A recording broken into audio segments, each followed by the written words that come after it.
ill trying to breathe. Civilization. Yeah, is that what they call it?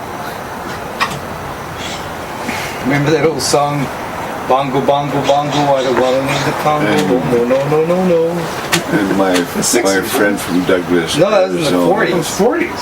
writes me a nice Bingle, story. bangle, bungle, I don't want to leave the jungle. I refuse to go. Oh, why don't I live in Douglas, Arizona, where the air is clean? Danny Kaye did it. Then I think about it again. And Louis Prima. Louis Prima. What would I do? What would you do? Couldn't you do this there? I could do my gardening there, but I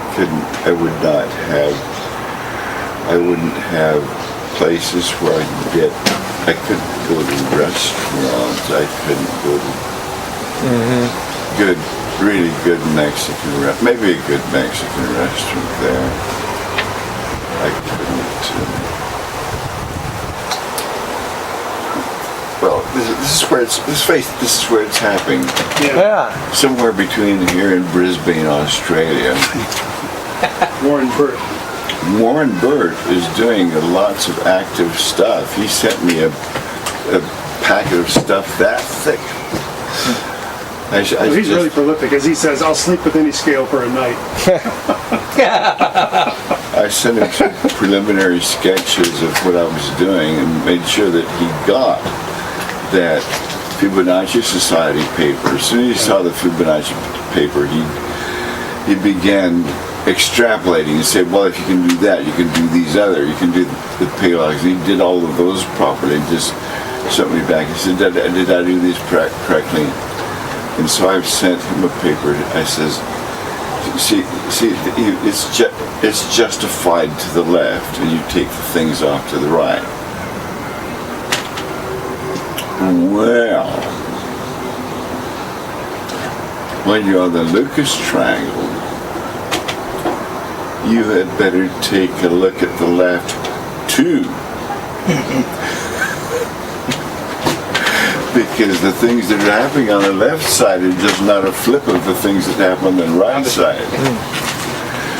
In fact, there's a lot of intriguing stuff happening on the Lucas Triangle, just going along. Any of the diagonals are parallel. It's just like we're going through the whole thing point by point and comparing it to Sloan.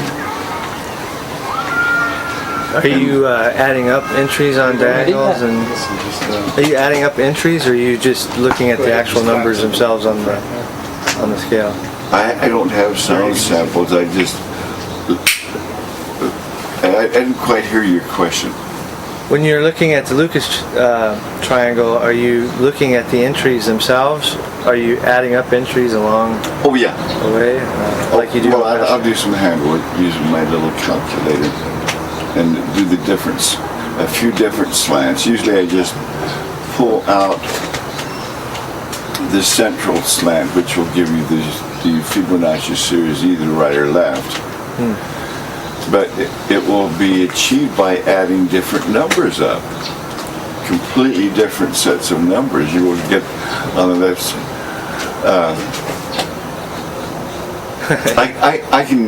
I have only passed that out to two people, to Warren Burt and to Jim French, because they had to have it. It wasn't really quite ready for publication.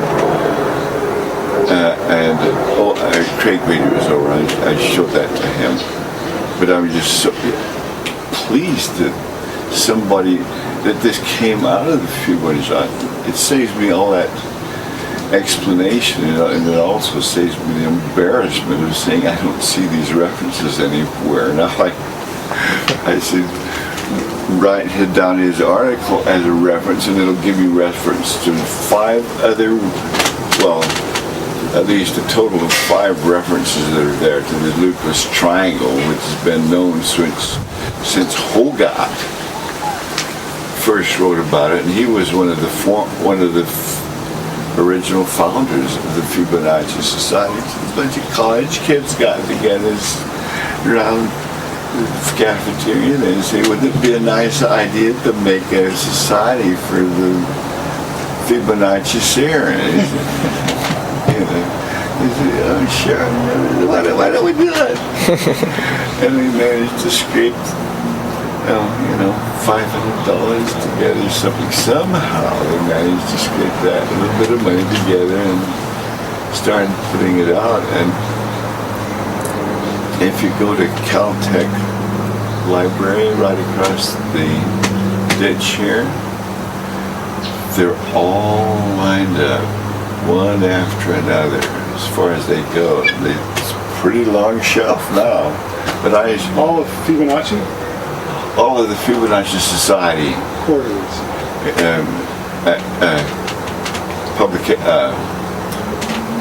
Their journal. the magazines of what do you call it? It's published quarterly. And a lot of stuff I really don't understand. I look at it and I read it and I say, oh, I wish I could understand this, because I would probably see something musical in it, but their mathematics is getting so sophisticated that I can't understand most of what I see. But once in a while I see one that I understand enough of the numbers and enough of the diagrams, but it doesn't matter what else they say. One reason I like to stay simple is because, first of all, I have to talk to children. Second of all, I talk on an international basis. And if somebody doesn't speak English, what does it help them if I go ranting on in English if I give them just a good diagram with some good numbers? They look at it for a while. So this guy. Like an IKEA. Let me ask you a series of questions, Oh, and you answer in 25 words or less. Nice try. I won't hold you to that, but for succinct answers too, as if you're talking to a non-musician. yep. Okay. What is the scale tree?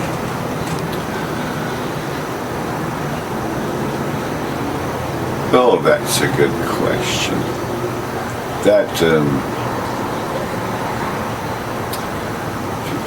That really requires diagrams. We'll have the diagrams. Huh? We'll have the diagrams.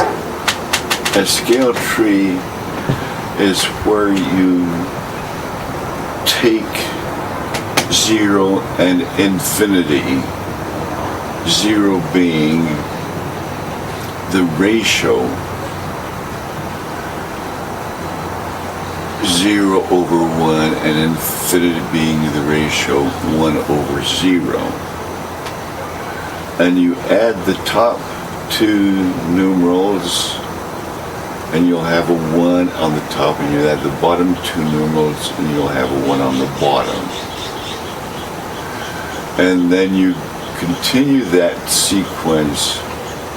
Now you have a 1-1.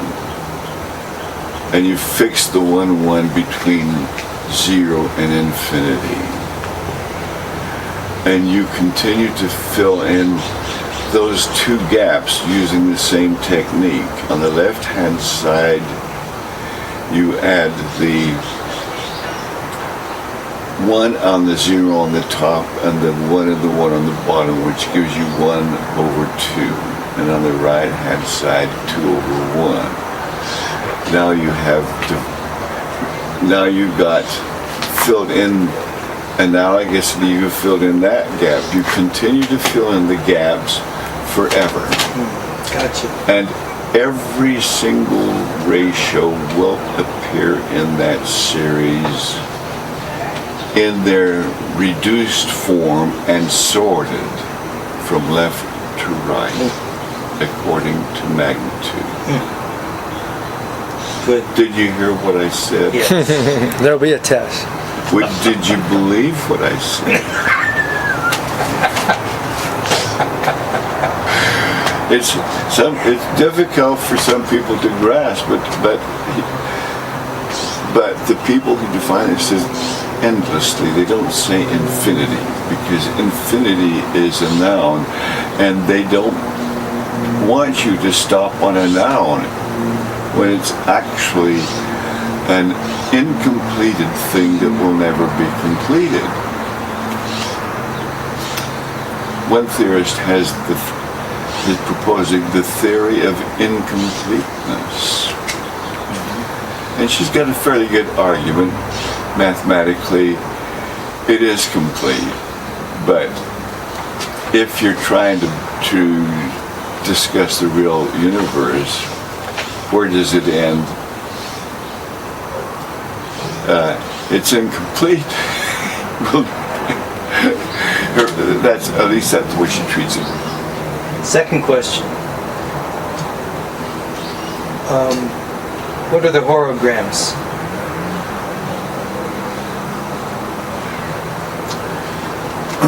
They arrange the scale tree around a spiral. What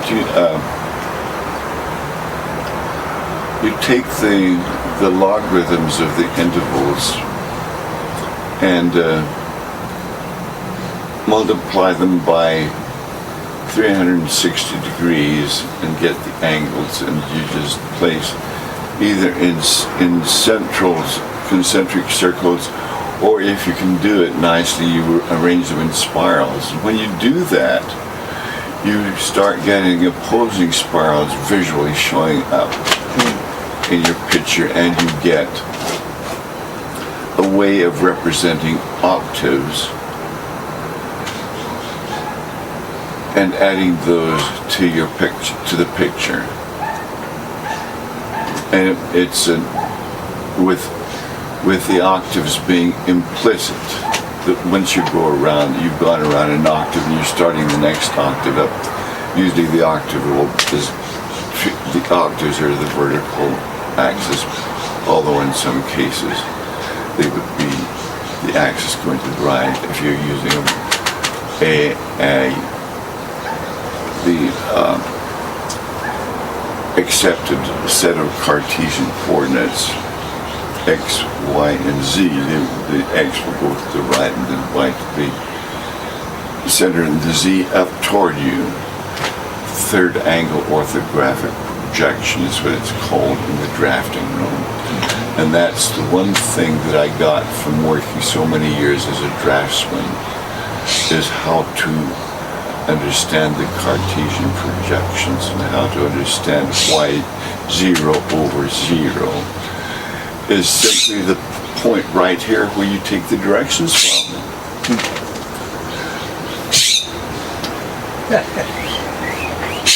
What are the musical uses for Pascal's triangle?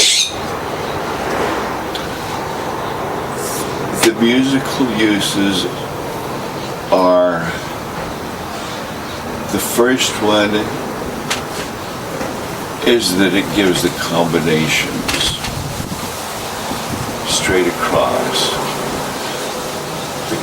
The interesting about the combinations is that you may also use Mendel's ratios are found along the same lines as the combinations across the top. The combinations were the first ones I learned how to use musically, but I learned to use Mendel's ratios very, very young, not realizing that I was just breeding corn and apples and stuff, but that I also had the basic setup for Pascal's triangle, and it took me quite some time to realize that these people doing Mendelian ratios were talking about Pascal's triangle, and the same set of numbers will give you significant things. You just the significant breakdowns.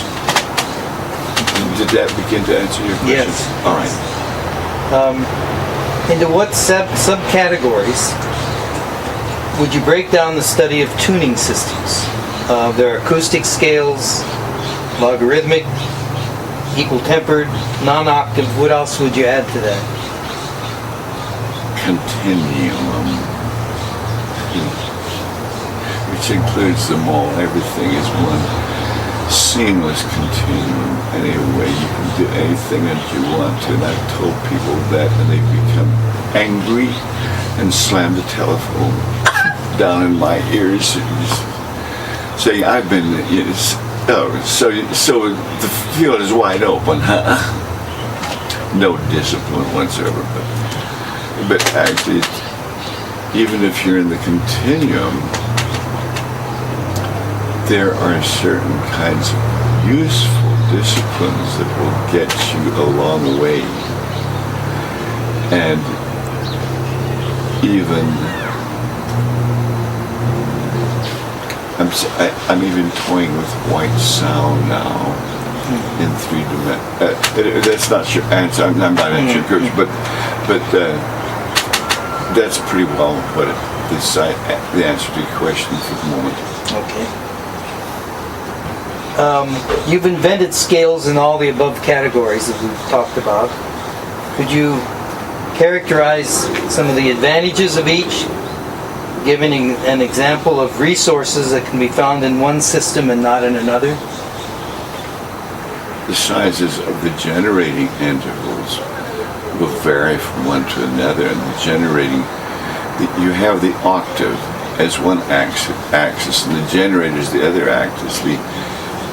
The generator can move from 0 to infinity, and as it moves, your moments of symmetry, or the natural occurring stopping points in your scales, change, and the advantages to that is that you have an endless continuum of changing scales that includes everything that can be expressed as in terms of an octave and its generator. You don't have 3-dimensional scales in there, except you can get by subtle approximations and using devices that are artificial and extreme. That's all right with me. I have no problems with the word artificial. Right. What do you mean by 3-dimensional scales? Just arrays that occur? Dimension scales that have 3s and 5s and 7s. 3s going along one axis, 5s going along another axis, and 7 along another. That would be a 3-dimensional scale. But because it would be coming from a single point, it would be a 4-point scale. In 4-point space, too. That's how you look at it. Now, does that take you into combination product sets? And that's exactly what happens in hexanes? I didn't quite understand your question. Isn't that exactly what happens with combination product sets? Is you have different dimensions under which the 3s go, the 7s go, or whatever your starting cell is? No. Moments of symmetry don't automatically occur in combination product sets unless you consider that the combination product set is no longer a 2-interval thing, an interval and a generator. If you say the combination product set has got a 3rd dimension, and that, if you start going into 3-dimensional combination product sets, you enter into difficult, very, very challenging territory that I have not been able to spend very much time on yet because it is so demanding, and I have yet to exhaust the resources to dimensions. And besides, the keyboard sits here. When we get into 3-dimensional playable keyboards in the virtual world, then of course I'm going to go into 3-dimensional stuff, and there's some very interesting new technology coming out that will allow that. In fact, well, let's go on to the next question. Okay. What do you feel are your most significant innovations in the field of tuning theory?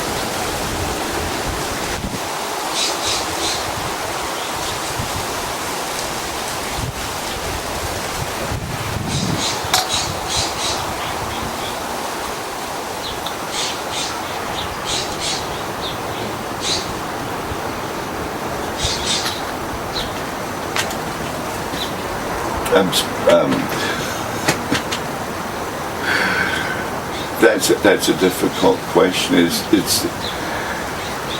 There are many different ways to look at the scale and getting them together and getting them to hold together. And but one of the just smaller details is recurrent sequences. I mean, that is a fascinating little set of objects here which I haven't begun to exhaust, but I've fairly well scratched the surface of recurrent sequences. And that no one else has really gone that route, is that what you're saying? Well, other people have known what recurrent sequences, but I was certainly among the first to start using them as scales, musical scales, and on a broad basis. I mean, you've had people who've used the golden section to make a scale and make a golden scale, and you've had people who use different tones and some tones, but to hold it together in a solid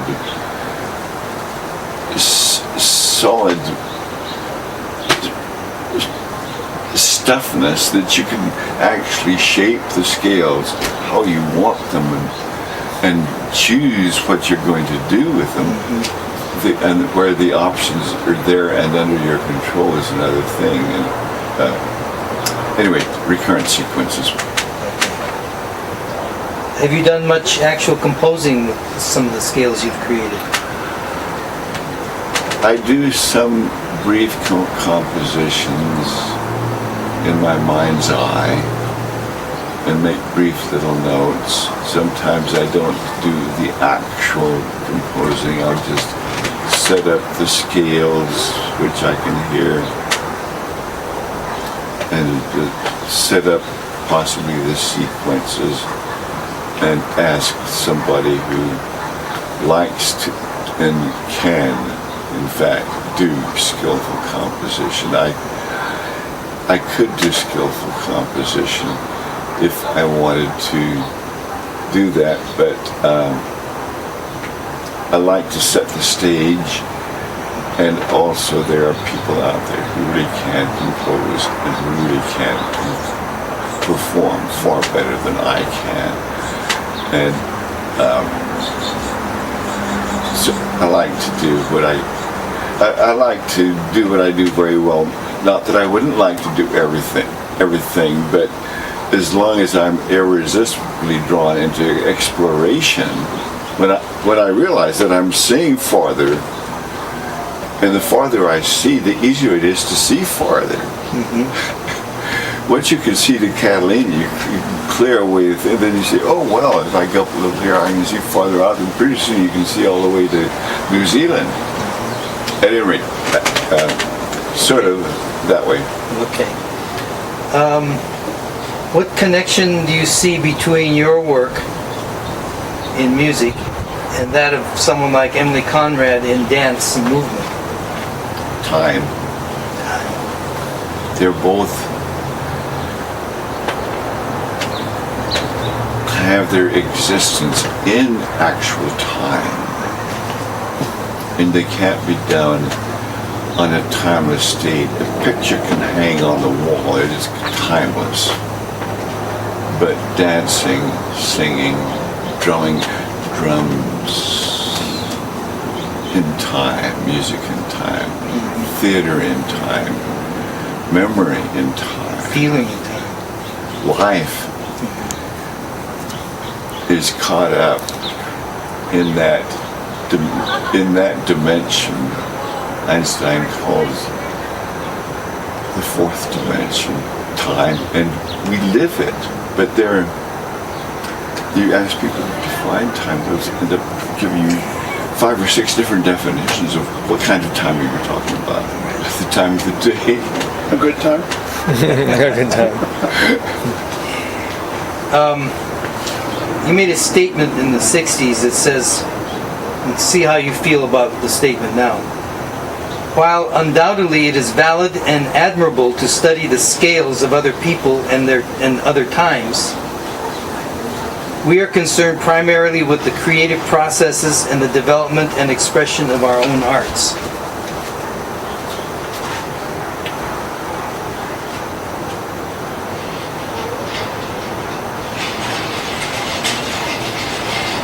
I still think that holds, although I do temper it. But even if I'm writing, say, Japanese music, I know that I'm not Japanese. Even if I'm writing African music, I know that I'm not African. And I'm best to be Erv Wilson. That's about... Do you see a common thread that runs through the tunings of all cultures, past and present?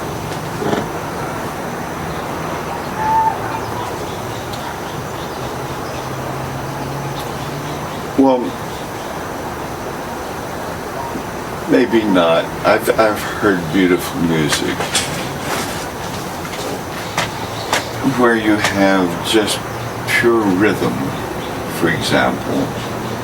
Well, that runs through the present too, but I've known people that go out in the middle of the desert, build a little campfire, and one of them will start singing, and the others will pick up the nearest rocks they can hand and start banging the rocks together. And that doesn't have an awful lot to do with skill making except for the singer. But when you just start banging on anything you can bang on, and there are people who, no matter what they hear, they just pick up all these sounds out here and say, that's music. Well, maybe so, but on the other hand, maybe ritual music has a smaller stage and likes to demark its boundaries. They say, this is my stage here, and on this stage I will permit things to happen that cannot happen out there in the open world. I will do things and say things and take you to Kurosawa land.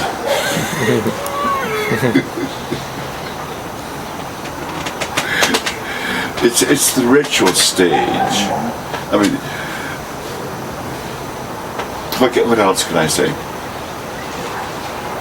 The last question I have here.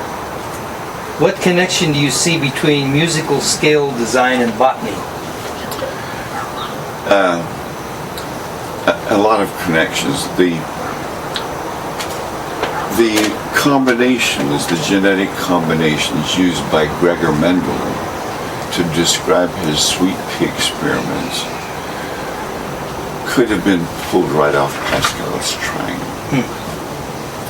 Now, I've talked, and even those used by the great Paul Singh Mangelsdorf, one of the greatest teachers of genetics, especially corn genetics that we've ever had, talks about combinations, genetic combinations. They come right off Pascal's triangle. And I've asked several botany people, I said, didn't Gregor Mendel actually use the Pascal's triangle? He knew what combinations was, and he lived after Pascal. And but no one up there has given me any kind of answer yet. It seems to me that Pascal might have mentioned that he was using. Mendel might have mentioned that he was using Pascal's, but I did come across Gregor Mendel very young. Before I went to high school, when I was in about the 6th or 7th grade, my brother Lyman was down at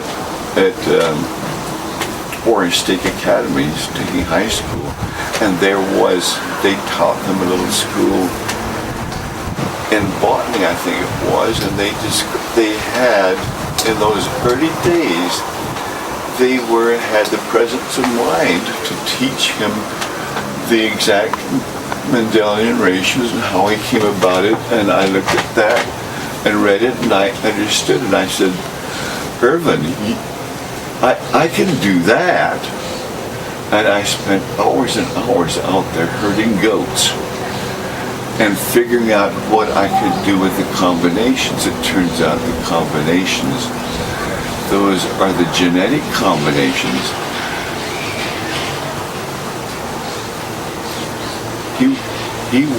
Mendel was the father of genetics. And forget Darwin, forget this whole, did I descend from a monkey argument? He is of no consequence. I hope that they never get hip to Mendel and start those people who are still fighting the monkey wars. But the book on Mendel, a very good one, is written by Robin Morantz Hennig, The Monk in the Garden, and it's a beautiful little book to read, and I would recommend that anybody get it. As far as so little is known about Gregor Mendel, and yet, if it weren't for him, he was the first one to describe what we know as a gene. Now look what we're doing with genes. Just a couple of days ago, they finished doing the complete genome of rice. Of rice. It's mentioned in the LA Times with Nature magazine, and the results are public. They will not be. They're wide open. You can be logged on. You can log on to them, but it means that people now. There are many species of rice, but only two of them, Japonica and Indica, have been used on a broad scale for feeding the human kind, and rice feeds a very, very large percent of the people on the planet. It's probably the most important of the three grains, rice, wheat, and corn. And the genome is complete. Now, what exactly are the Mendelian numbers? You talk about the Mendelian combinations. What are they? Would you repeat that? What exactly are the Mendelian combinations of the numbers? Oh, if you take Pascal's triangle straight across, you get the combinations.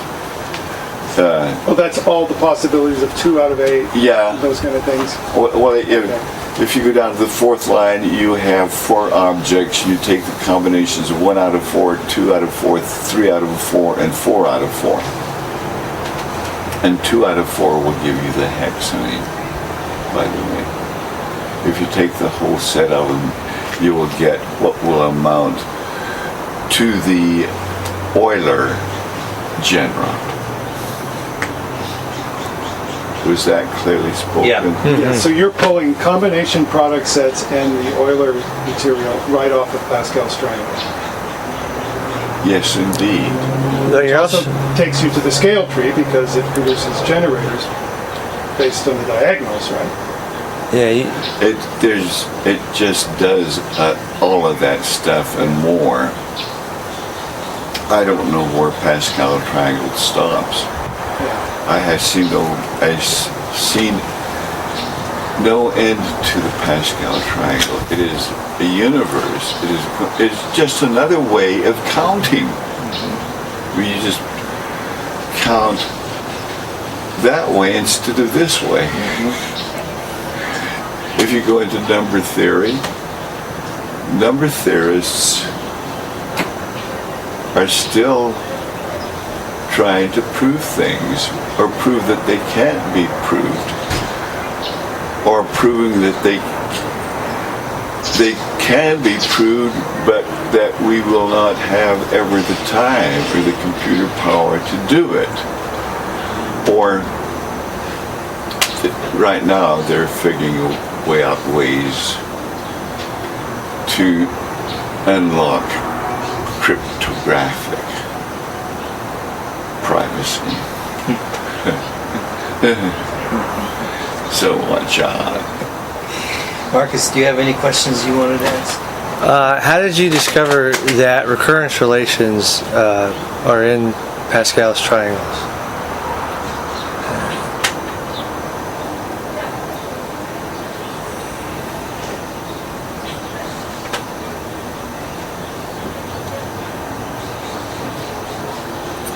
I just saw them sitting there.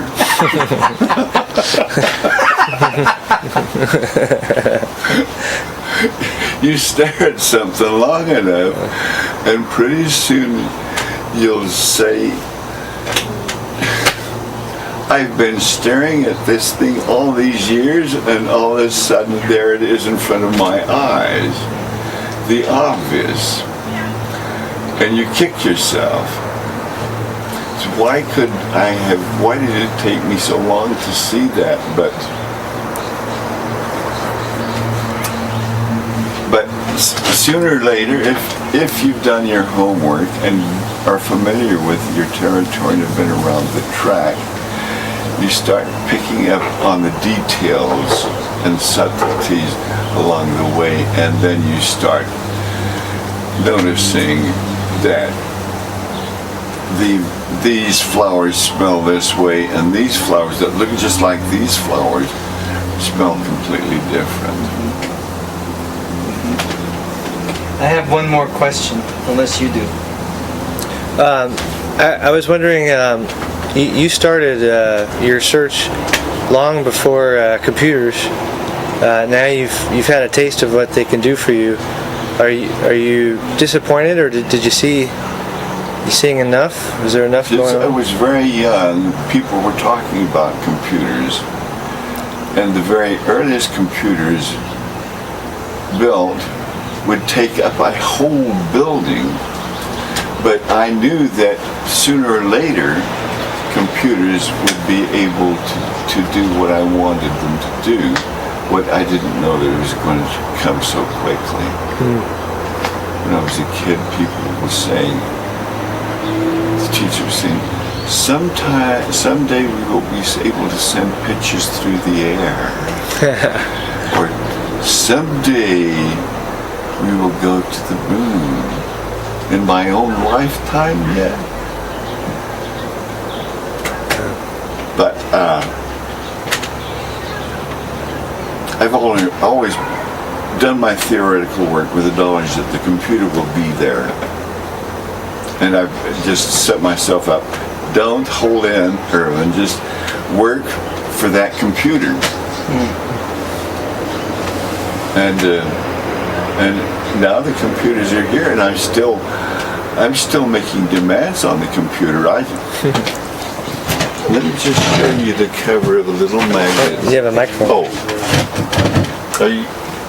What do you want to go? What do you want to get? I want to get that. Do you have enough? I got it. You Okay. want to just clap it? Okay.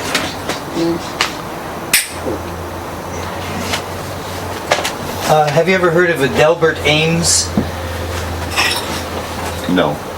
Okay, he was the one that did a lot of experiments and created the illusions of the trapezoidal window and the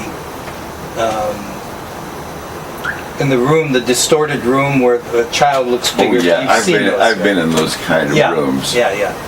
Well, he stated a concept called the emerging unexpected. And the emerging unexpected is not like lightning's going to strike you in an unexpected way. He didn't mean that. What he said was, expecting the emerging unexpected is the sense that what you are doing may benefit others in an unforeseen future in unforeseen ways. Do you have a sense of that you share with anybody? I have the sense that if what I'm doing is, if I discover that everything that I ever believed is wrong, I'm willing to correct myself and upgrade myself. And sometimes I get unexpected insights that allow me, well, the first thing was combination products. and the realization that I had a working tool there, and just when I thought I had my whole composer's kit together, I realized that I was just starting. But whether or not anything I do will affect others in unexpected ways. Do you have a sense of that, whether you know what that is or not? If I don't preoccupy myself with that's all. I just I know that every once in a while something I've said and somebody just happened over here has changed they caused them to change their major and go into music instead of something else. Or I hear back from somebody years later and they said, well, you said something and they just modified their whole musical direction. But unexpected ways, like the keyboard, there would be any number of unexpected ways you could use a keyboard. Like many of the axes in which I place music can be placed in other terms as well, like agriculture or just space, the properties of space.